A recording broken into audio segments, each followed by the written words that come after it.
Hey everybody, it's Dave from Polygon. We're playing Dark Souls 3 and we're going to show you how to beat Soul of Cinder, a weird boss with multiple variants. Initially, he will use his sword form and you can counter that pretty easily with a fire-resistant shield. He's going to use some very basic combos, but you should learn those nuances so you don't get caught up in them and start attacking before he's finished. You can use the invincibility frames in your rolls to roll into his attacks and avoid most damage.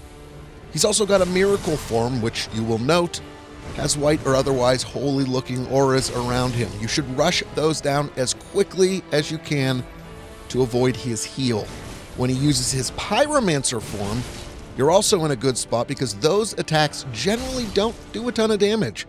But be wary of the faster strikes in a slightly different combo routine that he uses there too. The biggest challenge is easily his magic form, which summons these magic balls above him that home in on you. Note that those balls respawn after they've been expended, and they do a ton of damage, so do not take them at close range. Instead, try to lead him around at like mid-range, forcing him to use those magic spells in the process. Get in a few hits, then retreat again, or you can just run away and stay at a long range until his ball magic gets depleted and he changes forms. That brings us to phase 2. This phase is much harder than the first, so what you want to do is try to get the first half of the encounter done and save as many Estus flasks as possible because you're probably going to need them in this second encounter. It's tough to outrange him, honestly. He's super aggressive and he has those quick ranged lightning attacks. So he can get you from afar and he can close the gap between you really quickly. Just stick to the same rotation of dodging those full combos, stealing several hits, and then repeat. That's especially true for his grab move, which can go through blocks and kill you instantly.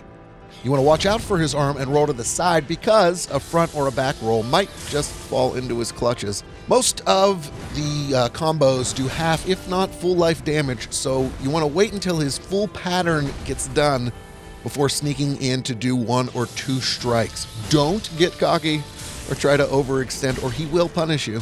With enough practice, he'll go down and his second phase will only pull from the same sort of small pool of abilities, especially at close range, so memorizing those abilities is really going to help you out.